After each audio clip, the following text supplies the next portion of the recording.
Assalamu alaikum wa rahmatullahi wa barakatuh. Welcome to lesson 23 in Aqeedah, Aqeedatul Awam, the Masses Creed. As you continue in prophethood and looking at the 25 prophets mentioned in the Quran. Alhamdulillah Rabbil Alameen wa afdal salati wa tamu taslim ala Sayyidina Muhammad wa ala alihi wa sahbihi ajma'in wa ba'd. So we continue with Shaykh Ahmad al-Marzuqi's poem for teaching us Aqeedah, matters of belief. And we come on to this last set of Ilyas, Yunus, Zakariyyah, Yahya, Isa. So we come to the remaining prophets before Prophet Muhammad sallallahu and that is Ilyas alayhi salam first. So Prophet Ilyas, he was from the Banu Israel. وَإِنَّ الْإِلْيَاسَ لَمِنَ الْمُرْسَلِينَ, and Ilyas alayhi salam, indeed he is one of the messengers. So he's a Banu Israel prophet, and I've heard from my teachers that he was an angel loved him, so he said to the angel, if you love me, then take me to the fourth heaven, take me to heaven, with you, take me with you. So that's where he then resides. He's in the fourth heaven, as he was taken by the angel who professed his love for him. So that's what I've heard from about Ilyas alayhi salam. As for Prophet Yunus, the next one, and that is the one famous with the whale story. وَإِنَّ يُونُسَ لَمِنَ الْمُرْسَلِينَ, and surely Yunus is one of the messengers. So Prophet Yunus as well, he's one of the messengers. He was sent to the people of Nineveh. He left his people and he went on a ship to escape those lands, to go away from those lands, and then there was a storm, and then he fell overboard, there was lots taken, and he was chosen because they couldn't have enough people on the ship. So it was that it was against him, the lot. So he went overboard, and a whale gobbled him up, this big fish. And this is now where Prophet Yunus alayhi salam, this is where his Isra and Mi'raj, this is that journey and that ascent to Allah subhanahu wa ta'ala that took place. Just like the Prophet ﷺ, his ascent was above the whole heavens, and in that place past the Sidratul Muntaha, where no one else has ever stepped foot, no creation has ever been, where he met Allah subhanahu wa ta'ala. The Isra and Mi'raj for Ilyas alayhi salam, for Prophet Yunus, was in the belly of the whale, where he worshipped Allah subhanahu wa ta'ala, and he realized what he had done by going away from his people. So that's where he made that great connection with Allah subhanahu wa ta'ala. So that is known with the story of the whale.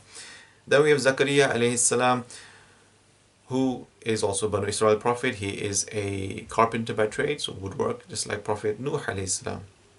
And he was more or less in that area of vicinity of Masjid al-Aqsa in Jerusalem, and he was the guardian of Maryam alayhi salam. He was the brother-in-law. He was much older than Maryam alayhi salam. She was born quite late to Imran and his wife, and Surah Ali Imran is the family of Imran. So Imran, he wanted a son to take care of the Masjid al-Aqsa, that whole compound. However, he was given a daughter. He wasn't alive to see that. So Zakariyyah was also like the guardian for her. He was much old, and he married the sister of Maryam alayhi salam. So she was very young compared to them. So there is that that she looked up them to as a father and mother, kind of taking care of them.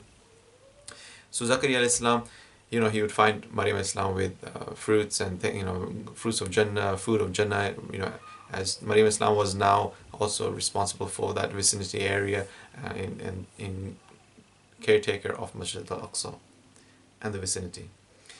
So Zakariyyah alayhi salam, he comes in the Quran, هُنَالِكَ دَعَا زَكَرِيَّا رَبَّهُ قَالَ رَبِّ هَبْ لِي مِن لَّدُنكَ ذُرِّيَّةً طَيِّبَةً إِنَّكَ أَنْتَ السَّمِيعُ الدُّعَاء. So he called out to Allah, he made the supplication, Allah, bless me with a good progeny from your powers, from within your powers, bless me with a good progeny.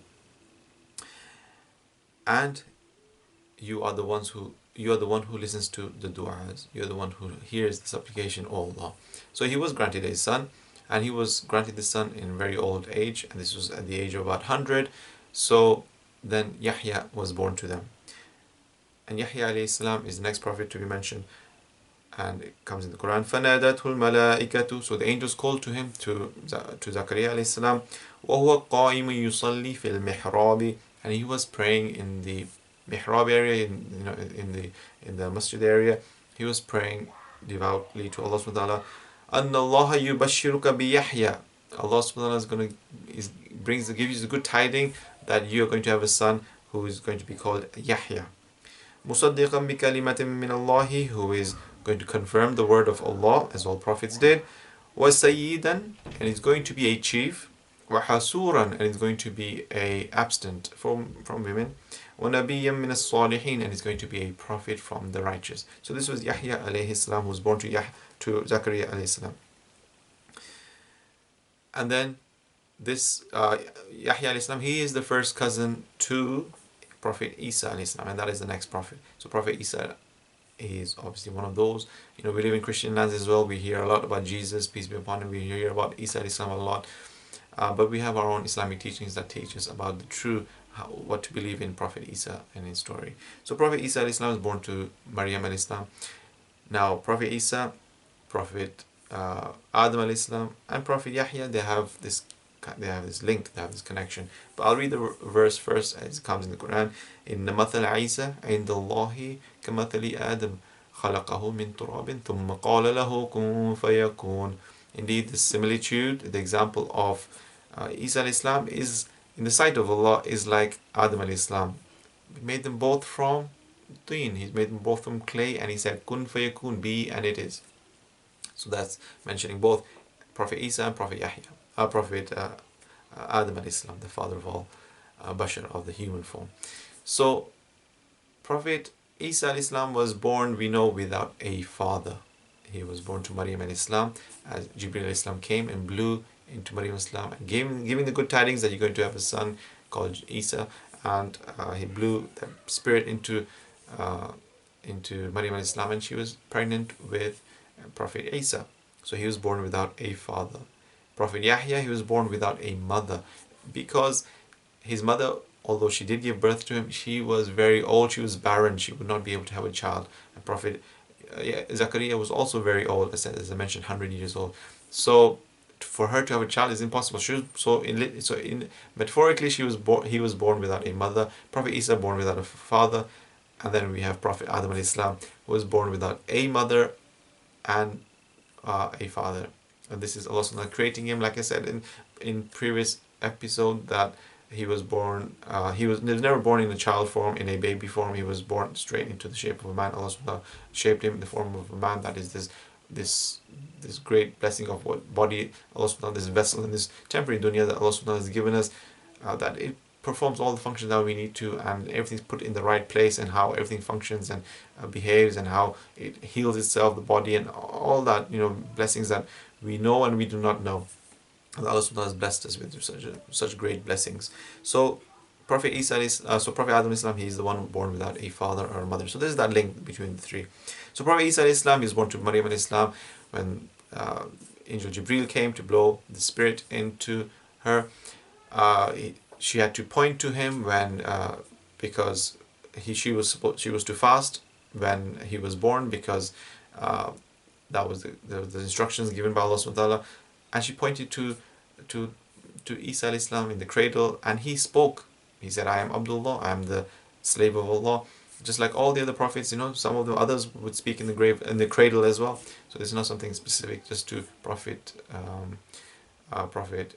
Isa alayhi salam. So he could speak as a baby, as a newborn baby, just like other prophets could. This is something different. They are a different thing to us other human forms that we cannot even speak, at least for 1.5 years or 2, whatever it is that we speak when we can articulate at late stages in our lives.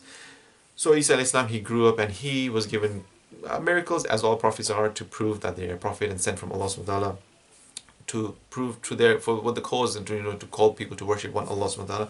So it comes in the Quran, وَرَسُولًا إِلَى بَنِي إِسْرَائِيلَ, and he's a messenger to the Bani Israel. He was a Jewish prophet. He was sent to the Jews, just like all these prophets I'm mentioning, and in the previous episodes they were all sent to the Jews, to the Banu Israel. They were the ones who received the most prophets. Some followed the prophets, some killed their prophets. There was all sorts, and some, even though the prophets was there, they still went to worship other things, and because they're always wanting to try and put a body to Allah subhanahu wa ta'ala. So they want to do this, and that is inconceivable. وَرَسُولًا إِلَى بَنِي إِسْرَائِيلَ, so he's a messenger to the Banu Israel. أَنِّي قَدْ جَئْتُكُمْ بِآيَةٍ مِّن رَبِّكُمْ, I have come to you with signs. And what is that sign? أني أخلق لكم من الطين. I create for you, and from the science is that I create for you from clay كهيئة الطير, a bird form, in the shape of a bird. فأنفق فيه, and I'll blow into it, and it'll be like a breath of life.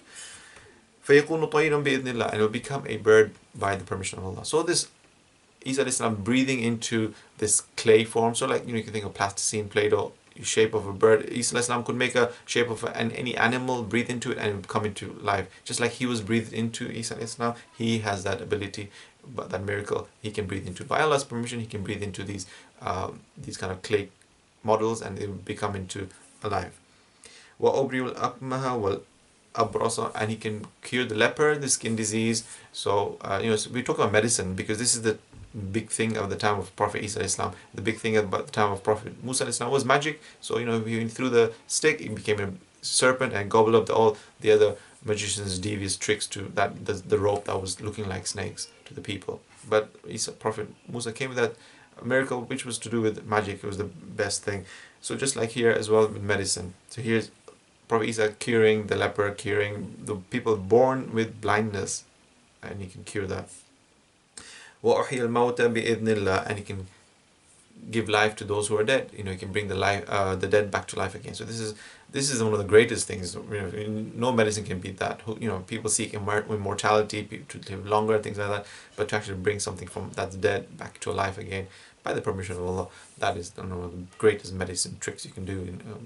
So this is some of the things about Prophet Islam's story. This is the story that's not finished yet. He at the age of 33. He was taken up into the heavens, so he was never crucified, and he's still alive in the second heaven with his first cousin Yahya alayhi salam in the second heaven. But he is to return. But when he returns, it will not be as a prophet; it will be as a follower of the Prophet Muhammad sallallahu alaihi wasallam, and he'll come in the Bab of Lud, the gate of Lud, and we'll see this inshallah later on when we come into the Sam'iyya chapters later on. But just briefly, he will come. He will have to fight the Dajjal. He will defeat the Dajjal. He will be the leader of the Muslims. He will destroy the cross and the pig, and he will fight the Juju Ma'juj, make dua against them, and they will, that group of that tribe who will devastate lands and lakes and everything and crops and stuff, and Allah subhanahu wa ta'ala will destroy them through the natural world things. And Prophet Isa will marry. He will have children. And then he will die as normal, and then that will be his. Then he will finally return back to Allah subhanahu wa ta'ala. So Prophet Isa's story is not finished yet. It will still continue, and he's to come back when we'll have that Armageddon, that the big battles, with Dajjal and his followers on one side, with the Jews, and the Muslims with Prophet Isa on the other side. So this will. Coming to the end of the Prophets. Next is going to be mentioned the Prophet ﷺ. Just mentioned a few things because I do have a series in the Seerah of the beloved of Prophet ﷺ. Nur al-Yaqeen, the book I go through, and I need to continue that because I've reached the point where he's received revelation. So I need to go past that. Inshallah, I will continue to do so. But in the meantime, we'll now probably begin as-Sam'iyya, the whole section on the last section, which will be on the unseen, the realms of the unseen, inshallah, from the next episode, beginning with the angels. Wa sallallahu Sayyidina Muhammad wa ala alihi wa sahbihi wa barak wa sallam.